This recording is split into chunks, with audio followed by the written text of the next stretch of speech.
Allahumma shalli wa sallim ala Muhammadin wa ala alihi wa ashabihi wa man tabi'ahum bi ihsan ila yaumil qiyamah. Amma ba'du fa ya ibadallah, usikum wa nafsi bittaqwallah faqad fazal muttaqun. Qala Allah ta'ala ya ayyuhalladzina amanu taqullaha haqqa tuqatih wa la tamutunna illa wa antum muslimun. Ya ayyuhan nasu taqu rabbakum alladzi khalaqakum min nafsin wahidah wa khalaqa minha zawjaha wa batha minhuma rijalan katsiran wa nisaa'a wa taqullaha alladzi tasaaluna bihi wal arham innallaha kana 'alaikum raqiba. Bapak-bapak, ibu-ibu, jamaah pengajian malam Jumat Masjid Assalam yang mudah-mudahan semuanya selalu dirahmati Allah Subhanahu wa taala. Alhamdulillah, malam Jumat kita kali ini kembali bisa berwajah untuk thalabul ilmi walau sa'ah. Kita bisa belajar tentang ilmu agama meskipun sesaat, tidak lebih dari setengah jam. Tetapi belajar ilmu itu meskipun sesaat, kata Nabi, lebih baik daripada ibadah semalam suntuk. Jadi thalabul ilmu walau sa'ah itu lebih baik daripada sholat malam suntuk. Tentu dengan kita bertambah ilmu agama, itu akan menjadi bagian dari pribadi yang akan dimudahkan oleh Allah dengan kebaikan-kebaikan. Kita akan digampangkan oleh Allah. Salah satunya adalah selalu diberikan kekuatan dan kemampuan untuk memperdalam ilmu agama. Malam Jumat kita kali ini yang mestinya waktunya Ustadz Imam Rafiq, kajian tafsir. Karena saya juga ketemuan selalu terbentur dengan kesibukan, dengan kedinasan, maka selalu absen.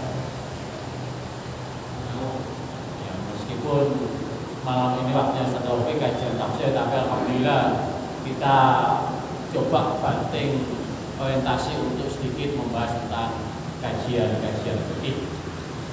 Meskipun sesungguhnya mengkaji tentang fikih itu tidak akan bisa lepas dengan cara pandang dan teori-teori yang ada dalam kajian tafsir.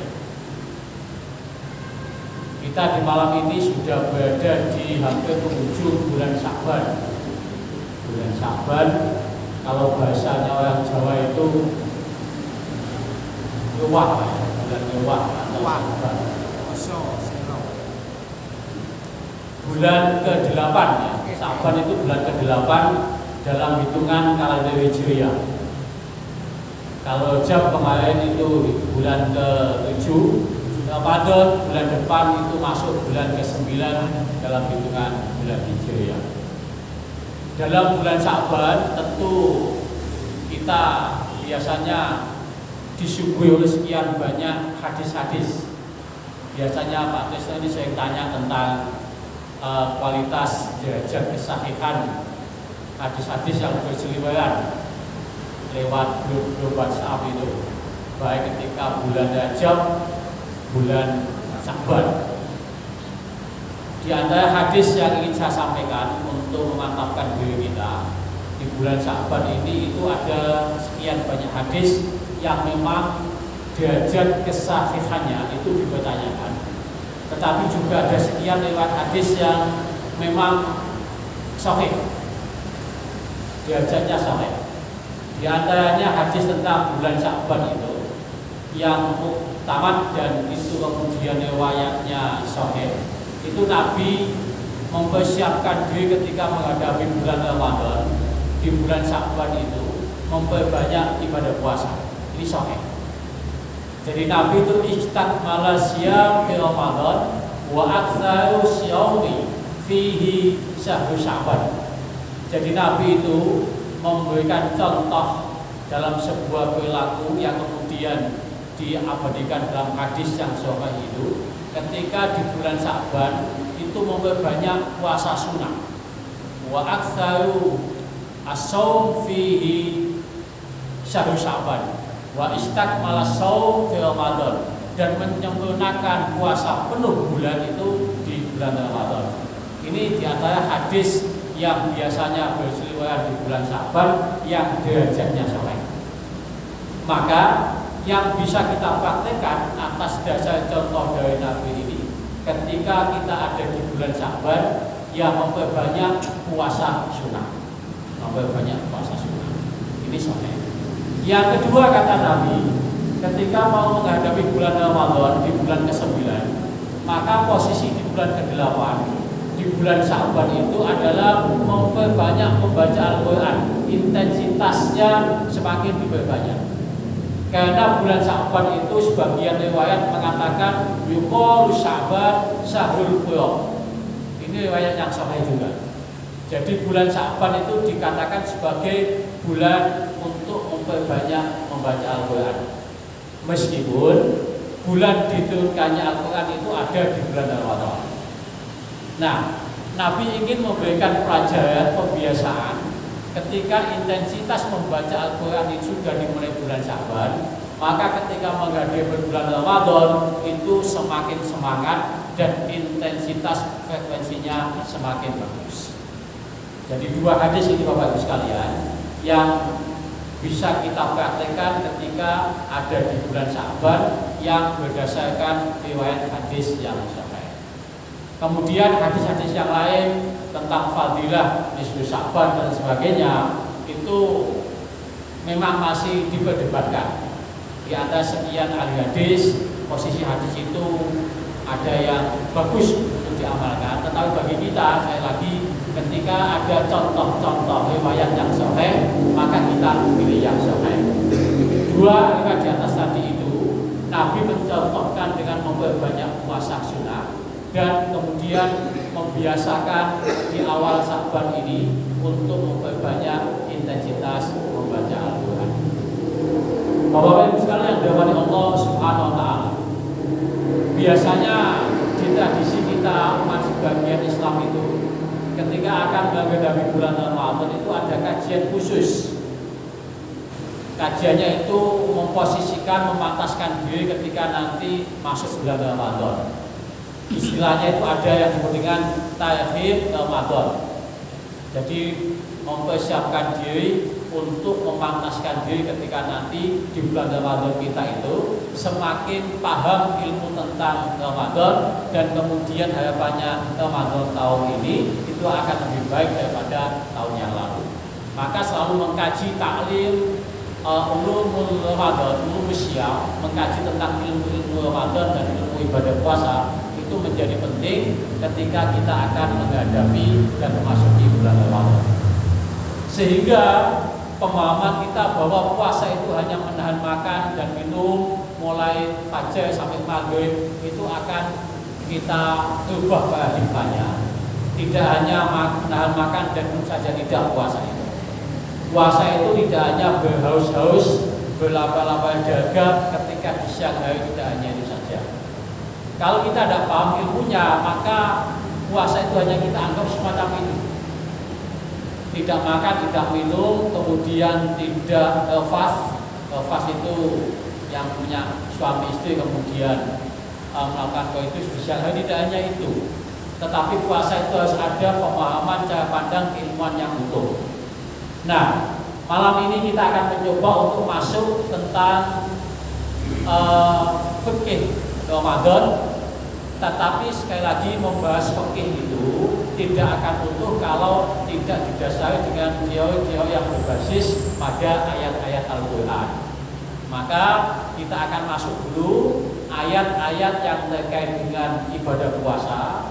Kemudian nanti kita coba elaborasi, kita coba analisis terkait dengan hadis-hadis yang menyertai ayat-ayat tentang puasa. Jadi nanti kita akan utuh pemahaman kita. Mudah-mudahan waktunya cukup. Yang pertama, ilmu tentang Ramadan, tentang kewajiban puasa itu yang kadang-kadang jarang disampaikan oleh para mubaligh atau para ustaz dalam kajian-kajian Ramadan itu adalah yang menjelaskan tentang bahwa ayat-ayat yang memerintahkan tentang khusus ibadah Ramadan, ibadah puasa, itu beda dengan ayat-ayat yang terkait dengan perintah ibadah selain ibadah Ramadan. Kalau perintah ibadah sholat, perintah ibadah tentang zakat, perintah tentang haji dan lain sebagainya, itu banyak kita temukan di hampir sekian banyak surat dan ayat-ayat yang ada di Al-Quran. Tetapi ketika perintah tentang ibadah Ramadan, tentang ibadah puasa, itu ayatnya hanya terbatas dan hanya ada di Quran surat Al-Baqarah saja. Hanya ada di Al-Baqarah mulai ayat 183 sampai rangkaiannya 187. 183 sampai 187 itu adalah rangkaian ayat yang terkait khusus tentang ibadah Ramadan atau ibadah puasa. Di luar itu Bapak sekalian, tidak kita temukan ayat yang menjelaskan tentang puasa dan tentang ibadah Ramadan. Nah, kalau kita nanti mencoba memahami karakteristik ayatnya dulu, itu nanti ketika masuk pada kajian fikihnya itu menjadi enteng. Coba kita awali misalkan di 183. A'udzubillahi minasyaitonirrajim. Bismillahirrahmanirrahim. Ya ayyuhalladzina amanu kutiba 'alaikumussyiyam kama kutiba 'alal ladzina min qablikum la'allakum tattaqun. Pertanyaannya, Ustaz, Nabi Muhammad itu dulu sebelum ada perintah ibadah puasa Ramadan itu juga apa sudah membiasakan puasa? Ini kadang-kadang pertanyaan yang kalau kita memberikan pengajian ke anak-anak SMP, anak-anak SMA itu pertanyaan itu mesti muncul. Atau kapan Ustaz syariat puasa itu diperintahkan oleh Allah kepada Nabi, yang kemudian ayatnya itu diabadikan di Quran surat kedua ayat 183 sampai rangkaiannya 187.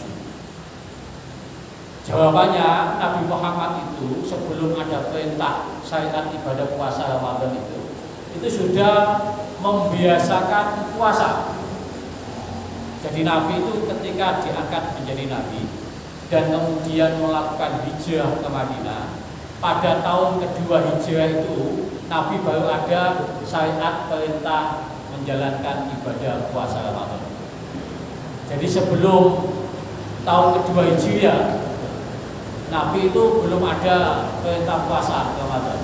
Tetapi beliau sudah membiasakan dan mewajibkan puasa itu, misalkan semacam puasa Asyura 10 bulan Muharram gitu ya. Itu Nabi dulu mewajibkan.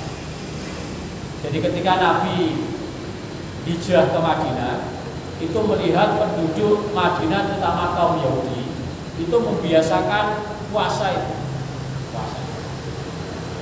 Alasannya karena menghormati pada saat itu kaum Bani Israil dibebaskan dari hukuman kekejaman Firaun. Maka Nabi setelah itu juga mengatakan bahwa saya lebih berhak untuk menghormati Nabi Musa dan yang berhak juga untuk melakukan puasa pada saat itu. Nah, setelah ada perintah puasa Ramadan, maka puasa 10 bulan Muharram itu menjadi sunnah. Puasa Ayyamul Bid, puasa 3 hari setiap bulan Hijriah tengah-tengah itu 13, 14, 15 atau 14, 15, 16 atau 15, 16, 17 setiap tengah Hijriah itu Nabi juga melakukan itu sebelum ada perintah ibadah Ramadan. Nah, ketika tahun kedua pasca hijrahnya Nabi itu baru ada perintah puasa Ramadan, tepatnya pada bulan Sya'ban. Ya bulan Sya'ban gini. Bulan Sya'ban. Ada yang tahu nggak sejarah Nabi meninggal dunia itu setelah hijrah dapat berapa tahun, Pak?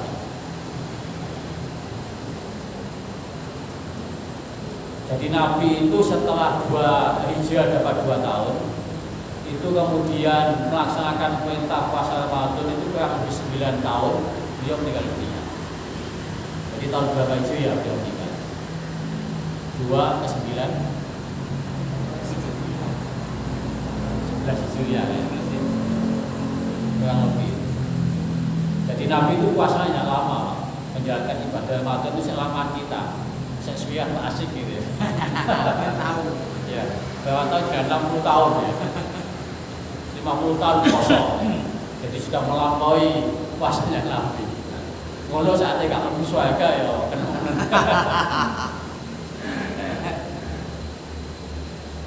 Jadi Bapak Ibu sekalian, perintah puasa itu sesungguhnya apa? Lebih pada awalnya itu ini ya. Ketika kutiba alaikum syiyam, diwajibkan atas kalian untuk puasa. Itu para sahabat kan pada awalnya merasa keberatan dan agak sedikit melakukan protes. Tetapi ketika dijelaskan kama kutiba alal ladina min qablikum, puasa ini sesungguhnya juga telah dibebankan kepada umat sebelum kalian. Maka para sahabat kemudian menjadi agak rela dan kemudian menerima dengan suka hati. Nah, perintah puasa itu awalnya sesungguhnya sangat rileks, bebas ya. Kamu ada perintah puasa ini, kamu lakukan ya tidak apa-apa. Kamu tidak lakukan juga tidak apa-apa. Buktinya apa? Di ayat kedua, ayyaman ma'dudat, faman kana minkum maridun aw ala safarin fa iddatun min ayyamin ukhra. Jadi ketika kalian itu dalam perjalanan atau dalam keadaan sakit, maka tidak puasa tidak apa-apa. Artinya bahwa puasa itu rileks, ya, tidak menjadi beban. Tetapi ketika kalian itu ada perintah puasa sebagaimana diwajibkan umat-umat sebelum kamu, situasinya kita dalam keadaan bepergian atau sakit, maka boleh tidak puasa. Silakan kamu tidak puasa tidak apa-apa, puasa juga silakan tidak apa-apa. Jadi masih rileks. Karena dalam konteks itu puasanya masih dalam belum dalam kategori sebagai puasa wajib bulan Ramadan. Ayat 183 sampai 184 itu. Baru kemudian di 185 Syahrul Ramadan alladzi unzila fihil Qur'an hudan lin-nasi wa bayyinatin minal huda wal furqan. Faman syahida minkum syahra falyasum. Baru kemudian ketika melihat hilal pada bulan Ramadan itu falyasum, maka puasalah. Maka ilmu yang barangkali jarang kita dapatkan, bahwa perintah ibadah puasa Ramadan itu sesungguhnya bukan di ayat 183, bukan, tetapi ada di 185. Sehingga kalau banyak balik para kiai kemudian perintah ibadah puasa Ramadan itu 183, ya ayyuhalladzina amanu kutiba alaikumusiyam, itu memang perintah puasa, tetapi tidak perintah puasa Ramadan. Jadi puasa biasa bagaimana puasa-puasa umat sebelumnya, tetapi tidak khusus perintah ibadah puasa Ramadan. Baru di ayat 185 itu, faman syahida minkum syahra, ketika kalian menyaksikan bulan Ramadan, karena syahrul Ramadan alladzi unzila fil Qur'an, itu ayatnya sebelumnya. Maka ketika melihat awal bulan Ramadan itu falyasum, maka puasa. Maka di 185 inilah sesungguhnya perintah kita oleh Allah untuk melakukan puasa ibadah Ramadan. Dan ketika perintah ibadah Ramadan itu sifatnya sudah tidak rileks lagi, tapi sudah diikat oleh keimanan yang kuat, sehingga bagi umat Islam dan para sahabat ketika perintah ibadah Ramadan itu sudah siap 100%. Ketika di awal 183 itu hanya perintah puasa, banyak sahabat yang merasa keberatan, Sehingga tahapan yang pertama itu Nabi masih memberikan sekian banyak rukhsah, banyak keringanan. Wa 'alal ladina yutiqunahu fidyatun ta'am miskin, ya kan? Bagi orang-orang yang yutiqunahu itu apa ya? Merasa berat, maka boleh tidak puasa, tetapi pilihannya ada kemudian fidyatun ta'am miskin, memberikan fidyah makanan bagi orang miskin. Nah, kita kaji kajian fikihnya nanti. Faman tatawwa'a fahuwa khairullah. Barang siapa yang tatawwa, itu artinya apa ya? Dengan kerelaan hati melakukan kebaikan. Artinya kebaikan itu ya tadi itu memberikan fidyah pada orang miskin itu baik. Tetapi di akhir ayat wa antasumu khairul lakum in kuntum ta'lamun. Kalau kalian itu tahu bahwa puasa itu lebih baik dilakukan, maka itu lebih baik kalian lakukan. Contohnya begini, Bapak Ibu sekalian, kalau kita itu dalam keadaan sakit atau dalam keadaan perjalanan, itu memang semangat awalnya ayat itu kita diberikan rukhsah. Rukhsahnya itu kita boleh tidak puasa, tetapi fa'iddatun min ayyamin ukhra, kita boleh mengganti di bulan yang lain. Nah, mengganti di bulan yang lain itu kalau kita dengan rela hati, itu kata Allah fahuwa khairul lakum, itu baik bagi kalian. Tetapi kalau kita tahu ilmunya, wa antasumu khairul lakum in kuntum ta'lamun, ketika kita melakukan safar perjalanan atau sedang sakit, tetapi kita tetap menjaga puasa kita, itu lebih baik kan? Wa antasumu khairul lakum in kuntum ta'lamun, kalau kalian mengetahui rahasia dan hikmah puasa yang luar biasa. Ini yang kadang-kadang kita dapatkan. Kita kadang-kadang hanya pilih rukhsahnya saja. Perjalanan tidak seberapa capek, tidak poso kan gitu ya. Soalnya perjalanan dipek, tidak posonya. Sakit untuk geges tidak poso. Katanya rukhsah dan ada ayatnya, betul. Kalau kita memang dengan kerelaan hati melakukan kebaikan itu, apakah pilih fidyah atau pilih qadha, dengan rela hati itu baik. Faman tatawwa'a khairan fahuwa khairullah. Ketika kalian dengan rela hati melakukan kebaikan dalam bentuk fidyah, dalam bentuk qadha, itu baik. Tetapi di ujung ayatnya ada satu rahasia, wa antasumu khairul lakum in kuntum ta'lamun. Tetapi ketika engkau memilih puasa itu sebagai satu pilihan untuk tetap kita jaga dalam ibadah Ramadan itu, maka itu lebih baik daripada yang kerelaan di awal tadi. Jadi sama-sama baiknya. Mengqadha juga baik, artinya tidak puasa ketika perjalanan baik, sakit tak puasa itu juga baik. Tetapi meneruskan puasa, menjaga puasa sampai kemudian datang maghrib itu lebih baik. Sama-sama baik, tetapi pilihan yang kedua itu lebih baik. Ini yang kadang-kadang belum banyak kita pahami dari rangkaian ayat yang di atas tadi. Karena kadang-kadang di antara para ulama itu kan memang mengedepankan bahwa beragama itu ringan. Jadi wis poso pakai perjalanan ya boleh rukhsah.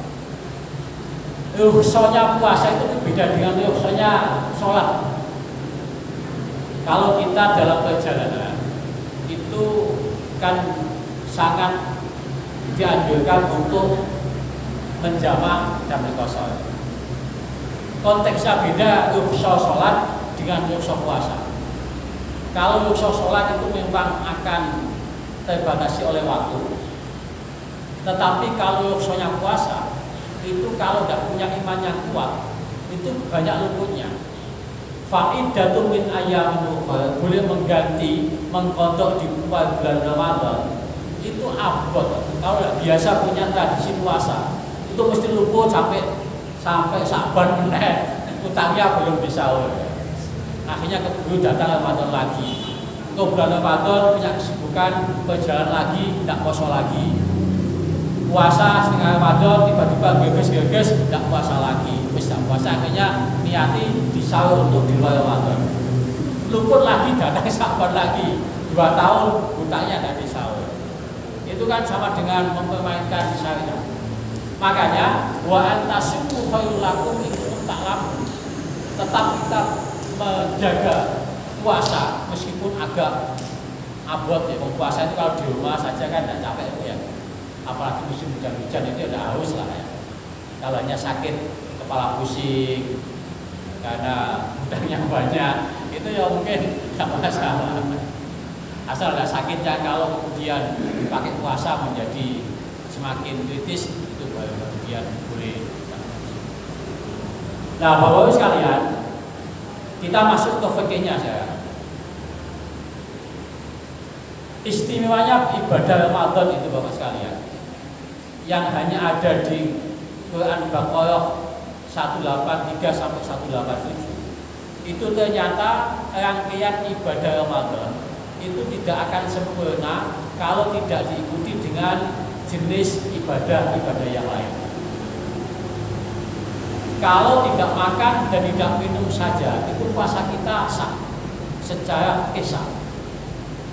Tetapi kalau selama tidak makan, tidak minum itu kita tidak ngapa-ngapain, tidak ngaji, tidak zikir, tidak berdoa, itu menjadi puasanya tidak dapat apa-apa. Rubba min sha'imin laisa lahu min siyamihi ila jubal amas. Yang disinggung Nabi itu, sekian banyak orang yang puasa itu tidak makan dan tidak minum, menahan lapar dan haus, itu tidak dapat apa-apa. Ya itu karena memahaminya bahwa puasa itu dipahami hanya tidak makan dan tidak minum saja. Sebab apa? Tidak paham ilmunya. Nah, di antara ilmu tentang puasa itu yang bisa kita coba adopsi dari penjelasan Al-Quran Al-Baqarah ayat 183 sampai 187, ternyata dalam rangkaian ibadah Ramadan puasa itu ada juga rangkaian ibadah-ibadah yang menyertainya. Makanya syahrul Ramadan alladzi unzila fil Qur'an, Ramadan itu identik dengan bulan Al-Quran. Maka Bapak Ibu sekalian, yang kita tahu ilmunya Ramadan itu bulan Al-Quran, maka ketika puasa kok kita tidak baca Al-Quran sama sekali, itu berarti tidak paham ilmu Ramadan yang pertama. Jadi kebiasaan membaca Al-Quran sudah kita biasakan di mulai bulan Sa'ban, sebagaimana hadis Nabi tadi itu, yuqalu syahrul Sa'ban syahrul Qur'an, bahwa bulan Sa'ban itu adalah bulan para pembaca Al-Quran. Bapak Ibu sekalian, kadang-kadang kalau kita ngisi pengajian di bapak-bapak ibu yang sudah tua, itu kan pertanyaannya begini, Ustaz, kita ini sudah tua, kemampuan baca Al-Qurannya masih gatal-gatul. Jadi kita mau sama yang anak-anak kita yang bacanya sudah bagus-bagus itu bagaimana Ustaz? Kata Nabi, memang orang yang membaca Al-Qurannya itu bagus. Al-mahiru fil qira'atil Qur'an, orang yang baca Al-Quran dan dengan lancar dan bacaannya bagus, itu kata Nabi akan selalu dibersamai oleh malaikat. Al-mahiru qira'atil Qur'an ma'as safaril qira'il baror, jadi akan selalu dibersamai malaikat yang bersayap.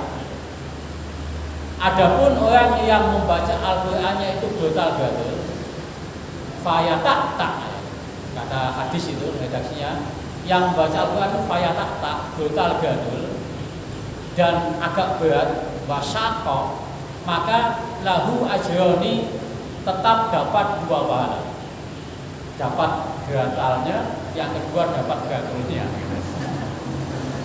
Gatalnya dapat 1, gatalnya dapat 1, jadi lahu ajroni dapat 2 pahala. Misalkan wa kola itu pokoknya ada baca itu lala ada baca itu dua. Itu hadisnya sahih. Jadi tetap optimis. Kul itu tidak apa-apa. Jadi bapak-bapak, ibu-ibu, saya selalu berikan semangat di jamaah-jamaah pengajian yang banyak yang sudah sepuh-sepuh itu. Di masjidnya Pak Nur Hayadi di Dawan itu kan diandaskan jamaah-jamaah yang sudah pensiun itu kebanyakan baca Al-Qur'annya masih belum bagus. Yang diantara pertanyaan tadi itu, kita ini kan kadung hilang, kaku, Ustaz. Jadi ngajinya itu meskipun dipaksakan ya agak abot, sakun, berat. Dan akhirnya tadi itu ilmu betul-betul tadi itu, tak. Saya sampaikan itu lauk ajroni tetap dapat 2 pahala. Meskipun beda kelasnya dengan al-mahir bil qiraah tadi. Yang lancar membaca Al-Qur'an itu akan dibersamai oleh malaikat.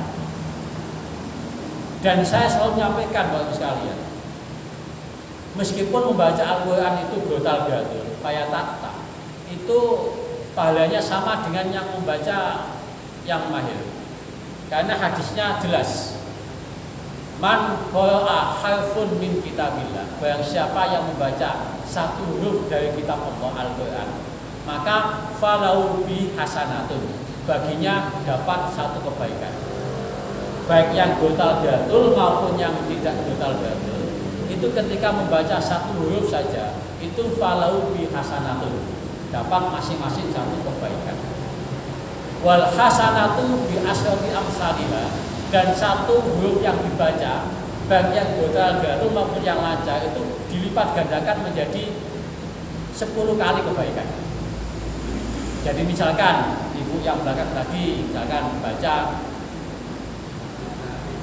waduha itu waduha, wahnya itu satu kebaikan dikalikan 10 kebaikan, dunya satu kebaikan dikalikan 10 kebaikan, bisa berapa kali? 50. Banyak. Silakan baca Bismillahirrahmanirrahim. Itu jika hitung sudah berapa kali huruf? 1 kali kebaikan, 2 dikali 10.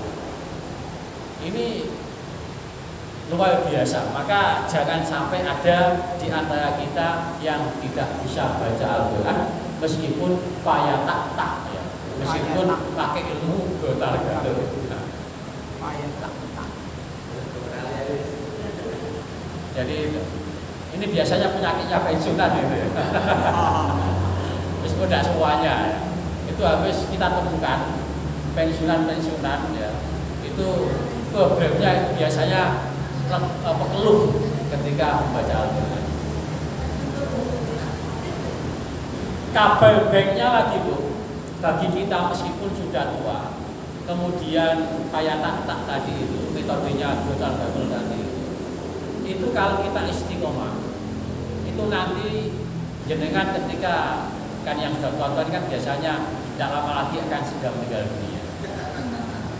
Itu nanti kabar baiknya Al-Qur'an yang selalu kita baca meskipun dengan metode tak tadi gotal-gatul tadi itu akan tetap menjadi apa itu pelindung kita, syafaat kita saat kita ada di yaumul barzakh maupun di yaumul akhir nanti.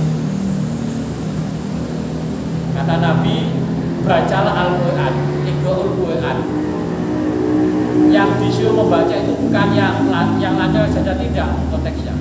Yang gotal-gatul ada juga disuruh baca. Iqra'ul Qur'an, fa innahu ya'ti yaumal qiyamah syafi'an li ashabi. Sebab Al-Qur'an yang kita baca itu nanti akan menjadi yakti syafi'an, akan datang kepada kita sebagai syafaat.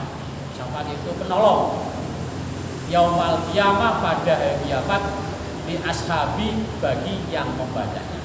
Ini kabar baiknya itu. Maka tolong meskipun kita tidak bisa baca, anak-anak cucu kita itu jangan sampai tidak bisa baca Al-Qur'an. Bencana terbesar bagi orang tua yang punya anak dan punya cucu, yang apabila tidak sampai bisa baca Al-Quran itu bahaya, bencana saya bilang, bencana. Jangan sampai banyak tidak bisa baca, anak tidak bisa baca, cucunya tidak bisa baca lagi. Itu sudah ada advantage atau keuntungan apapun dalam kehidupannya, meskipun rumahnya itu tingkat mobilan sudah ada gunanya, tidak ada gunanya. Sebab yaumala yanfa'u mal wala banun, jadi pada saat nanti itu harta tidak berguna, anak tidak berguna, apalagi anak yang tidak bisa baca Al-Quran, itu sudah ada gunanya belas. Maka kita orang tua tetap harus memberikan semangat kepada anak-anak kita. Ini belum masuk topik puasanya dalam kurang berapa menit? 7.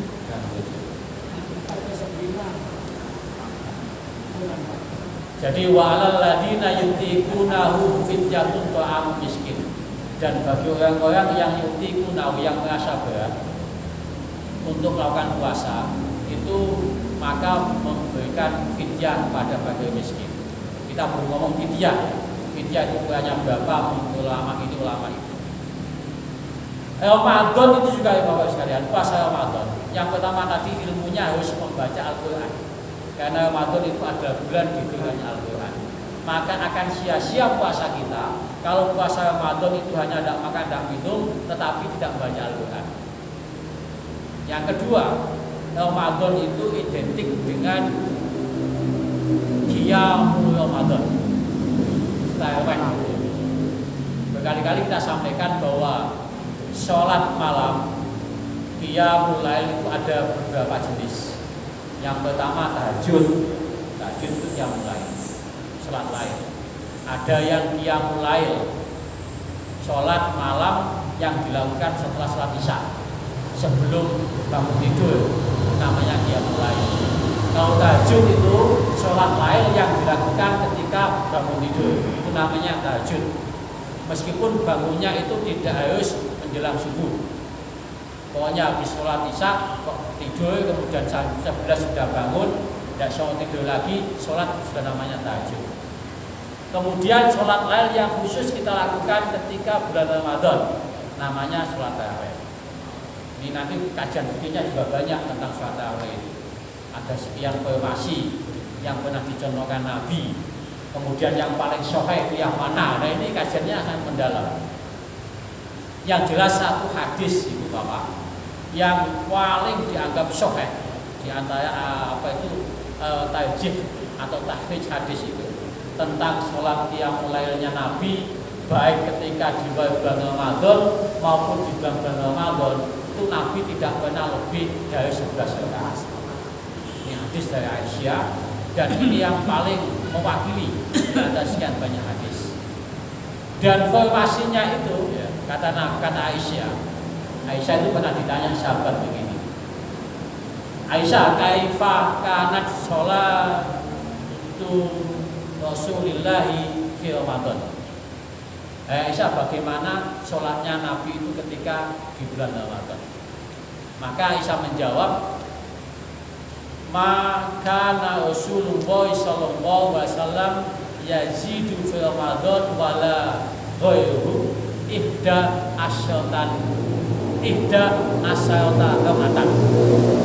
Jadi Nabi itu kata Aisyah ketika sholat malam baik di bulan Ramadan maupun di luar bulan Ramadan itu tidak pernah menambah dari 11 rakaat. Ini hadis yang di antara hadis yang lain tentang Ramadan, tentang sholat malam itu yang paling sahih. Yusolli arba'an, Nabi itu sholat 4 rakaat. Wala tas'al an husnihinna wa tulihinna, dan jangan ditanya tentang indahnya Nabi saat sholat dan panjangnya saat sholat di malam hari. Summa yusolli arba'at, kemudian sholat lagi 4 rakaat. La tas'al an tulihinna wa husnihinna, jangan ditanya tentang panjangnya Nabi sholat malam itu dan husnihinna, indahnya membacanya ayat-ayat dibaca. Summa yusolli salasan, kemudian ditutup dengan 3 rakaat. Ini yang paling sahih lah, karena langsung dari sumbernya Aisyah. Nah, Bapak sekalian, versi sholat 4 rakaat salam, 4 rakaat salam, kemudian 3 rakaat. Itu menurut madhab Imam Syafi'i.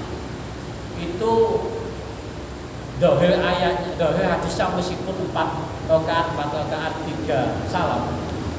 Itu kata Imam Syafi'i dimaknai bahwa 4 rakaat itu adalah 2 rakaat salam, kemudian istirahat. Itu Imam Syafi'i. Jadi Imam Syafi'i ketika menerjemahkan hadis Nabi itu 4 rakaat salam, kemudian 3 rakaat, itu katanya dimaknai 2 rakaat salam, kemudian istirahat. Kemudian belajar lagi 2 rakaat salam, istirahat lagi. Baru ditutup 3. Itu versi Imam Syafi'i. Bisa Pak? Demikian yang bisanya saya sampaikan pada kajian kita malam ini. Kajian fikih singkat tentang Ramadan yang diawali dengan kajian tafsir ayat-ayat tentang puasa. Kurang lebihnya mohon maaf. Wassalamualaikum warahmatullahi wabarakatuh. Waalaikumsalam.